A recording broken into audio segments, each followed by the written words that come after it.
Hey y'all, welcome back to the channel. Welcome back to Life with Nicole, Marie, and Gary. Today, you guys, I'm going to be making chicken wild rice soup. It's creamy wild rice soup. So as you can see, I have an array of ingredients. So let's go through that right quick. So here I have some boneless, skinless chicken breasts. I have some mushrooms. These need to be used up. Of course, wild rice. Y'all, I know wild rice in some regions of the U.S. is hard to find. You can order it online. I can't promise you what the price will be for that. This wild rice, it can get a little spendy, but please research what wild rice is and how it's cultivated. I may even throw a link in the description box just so you understand the quality and how it's harvested and how it's grown, so y'all know. And then I also have some better than bouillon roasted vegetable, half and half, shredded cheese, chicken broth, unsalted chicken broth, thyme, parsley, paprika, olive oil, extra virgin olive oil, black pepper, Celtic sea salt, rosemary, bay leaves, green onion. The green onion and the cheese will be topped on on the last when we serve it for garnish. Carrots, onion, celery, butter, and cloves of garlic. So, welcome to the masterpiece. It is Native American Heritage Month. If y'all don't know, my husband Gary, he is Native American. He is from the Fort Berthold 3 affiliated tribes, and this was his request, is to make wild rice soup. So let's get started. Okay, you guys, like with any rice, you want to measure your rice out. We're going to use 1 cup. Hold on a minute. I'm just going to do it this way. We need 1 cup of rice, and we're going to wash and rinse this rice.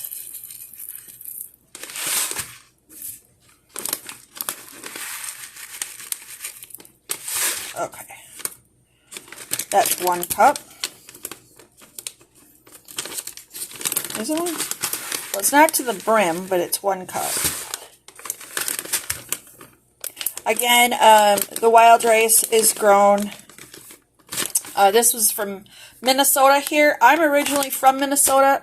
Gary, again, he is from here in North Dakota. This is where we're from. Don't worry, my counters are clean. Anyways, I'm going to get this washed, and I'm going to get it set aside in the bowl. And if y'all don't know, just wash your rice. You wash it like you would any other rice, and then just set it aside.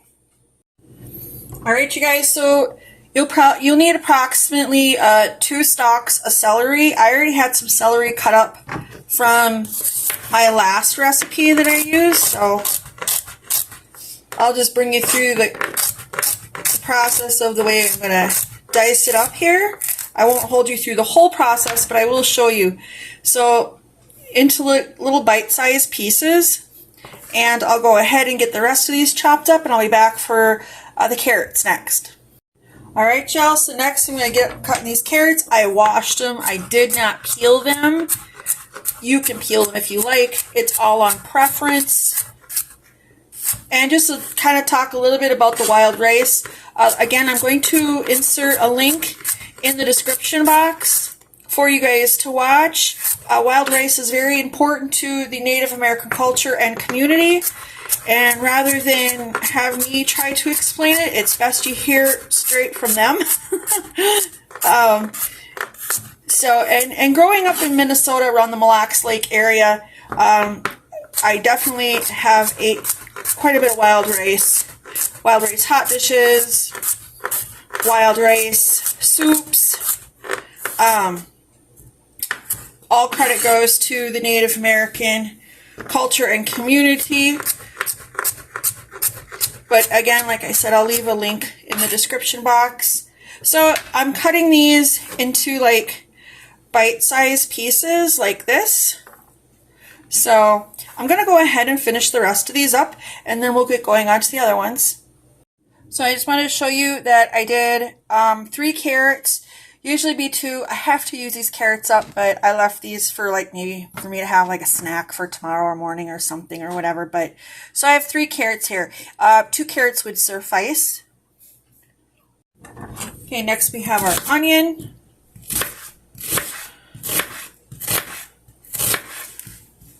And we're just gonna go ahead and dice it.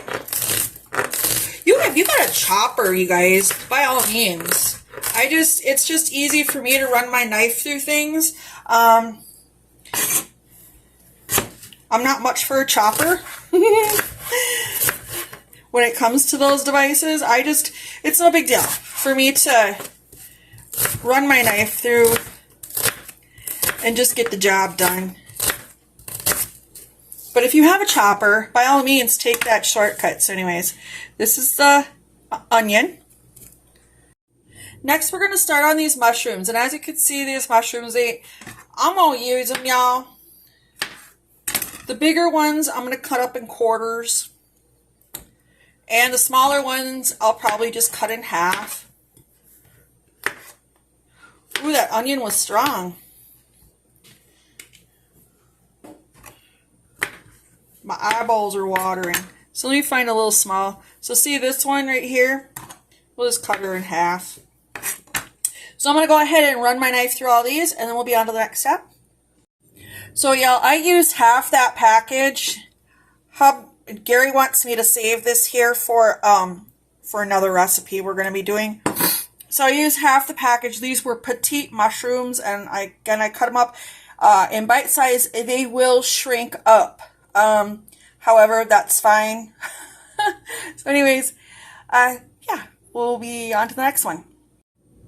Alright, y'all, so I'm just going to run my knife through the garlic.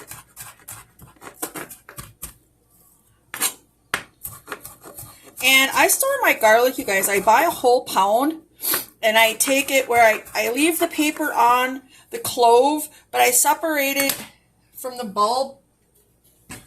And I put it in a freezer baggie, or you can put it in a container of any sort. Toss it in your freezer. You guys, garlic stays good for a year in your freezer. Of course, we use so much garlic. I've never ran into that issue of it being up there that long or any longer. But I do buy a pound of garlic at a time. I can get a pound of garlic right now for $5.99. And yeah, so we just finally diced that up right there like that. Alright, so this I'm using for garnish, you guys. So I just run my knife through it.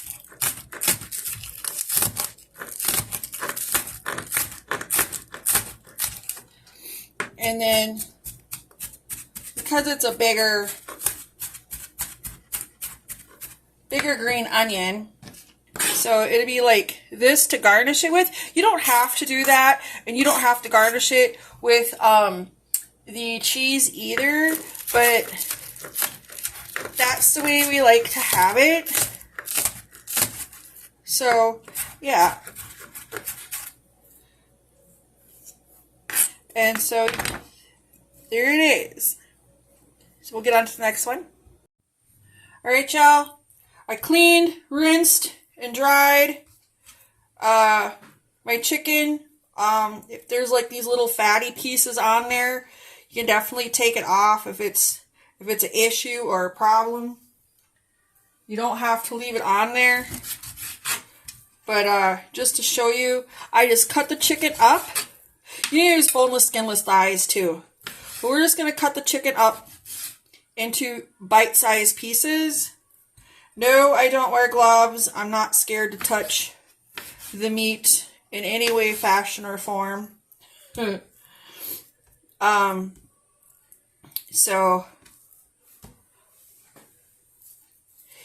these are 3 breasts that I'm using.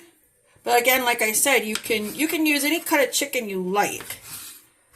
If you don't want to do this part, you could absolutely make the soup the way it is, how I'm showing you. And then at the end, you could maybe add rotisserie chicken to it if you want.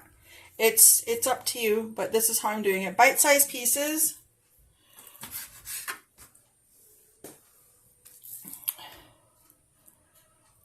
And just try to get a little bit of that. It doesn't matter with the fat.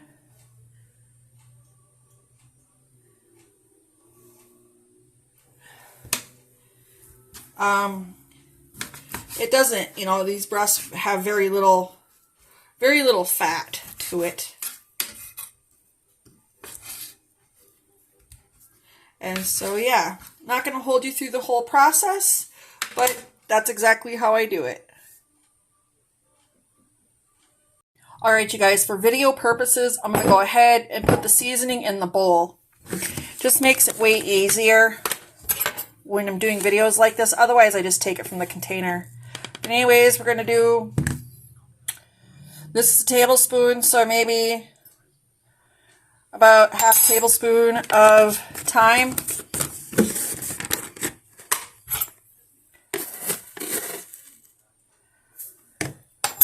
Tablespoon of dried parsley.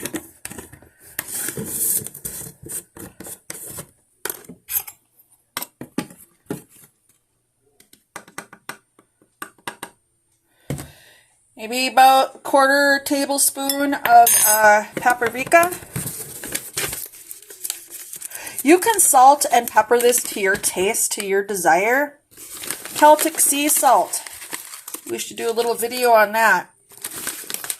Look up the nutrients and the benefits to Celtic sea salt.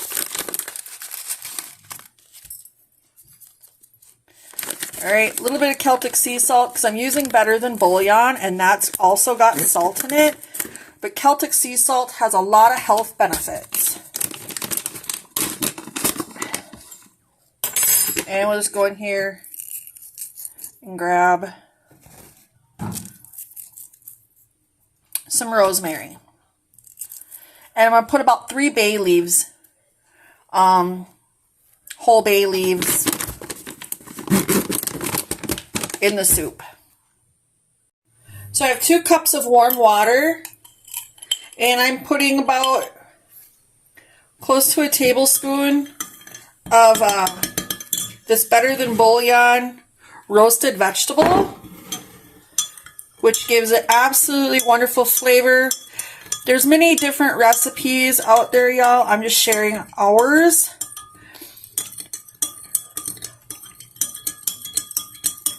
So this isn't just any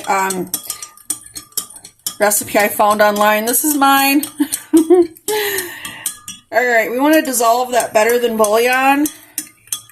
So you'll need a whole carton of chicken broth. You can use salted chicken broth if you want. Then you can probably omit the Better Than Bouillon, but we just choose to do it that way for various reasons. So let's get over to the stove. Alright, y'all, first we're going to get some extra virgin olive oil in here, and I'm also going to add some unsalted butter.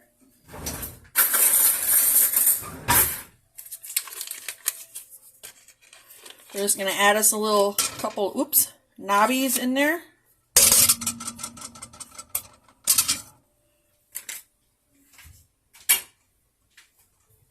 Then we're going to go ahead and get that melted down. Alright, that's good. Next we're going to add in our veg.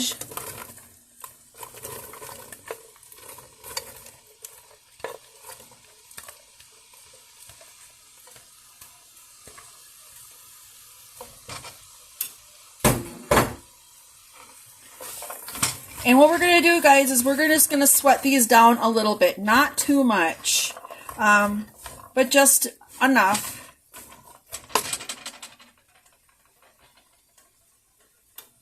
All right, now we're going to add our seasoning in here.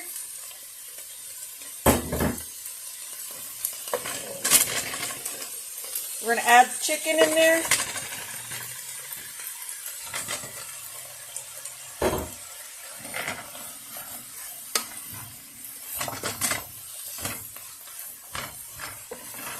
And I know y'all probably wonder, Nicole, what about pepper? Just hold on, I'm adding the pepper.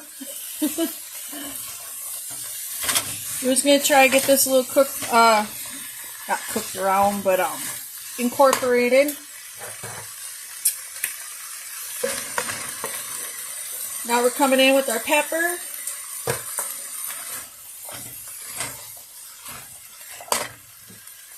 Now we're coming in with our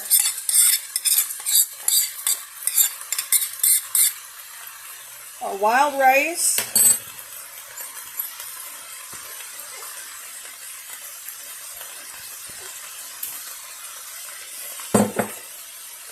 And I know I was saying that the wild rice can be expensive. It can be, depending on where you buy it. Like I said, I don't know. Amazon, you all know Amazon. They charge all different kinds of stuff for prices that aren't necessarily what you would get in your local grocery store. But if that's the way you have to go, or otherwise, we usually don't use a blend. But I've seen videos of people using that Uncle Ben's blend.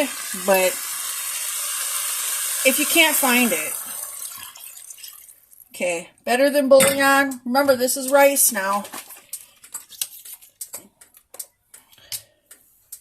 And this wild rice, she will definitely bloom. She will open up and bloom way more.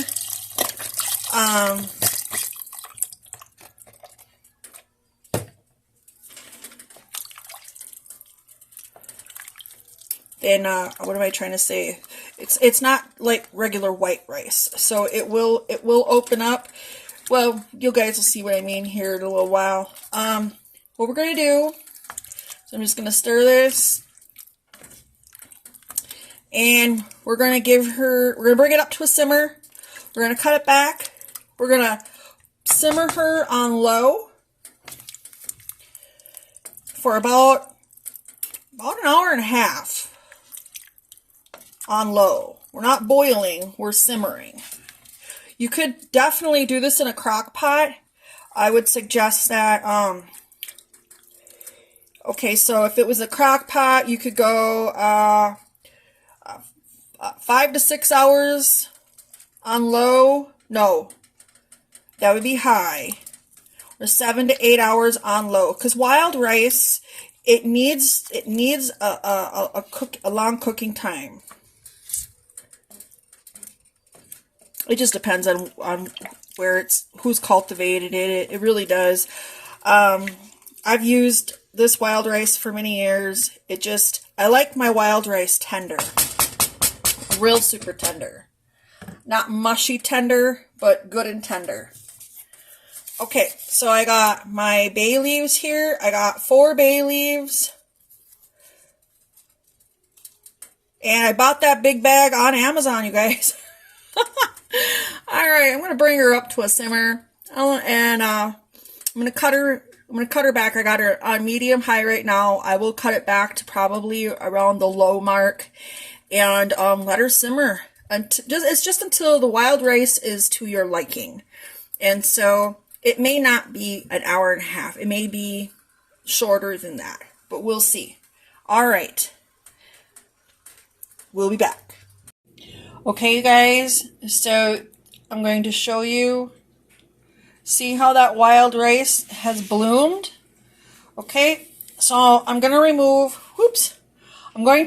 the bay leaves, and then we'll get going on our next step. Okay, you guys, this next step here is optional, but we want it a little thick there. So I'm going to add about this much cornstarch.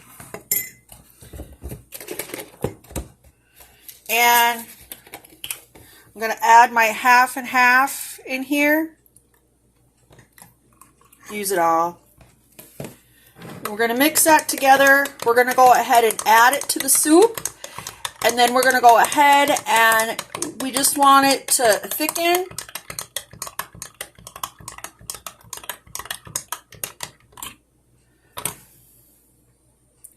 And we don't want the cream to separate. All right, y'all.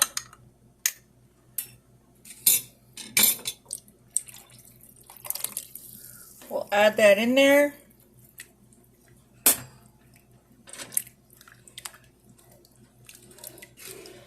You don't have there's a couple different recipes, but we like ours to be the white creamy wild rice soup.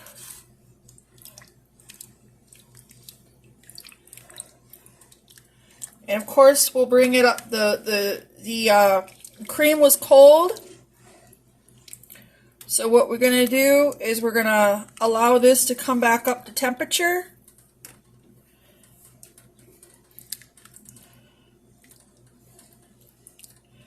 And make sure it's all good and heated through and thickened up.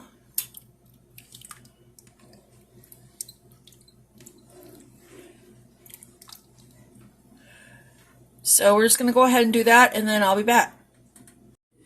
Okay guys, there you have it. I topped it with the cheese and our green onion. You can top it with whatever you like. I hope you give this recipe a try. It is very delicious. Like, comment, subscribe, and share. Until next video, guys, take care, stay blessed, stay safe. Until next video, have a wonderful day. Bye, y'all.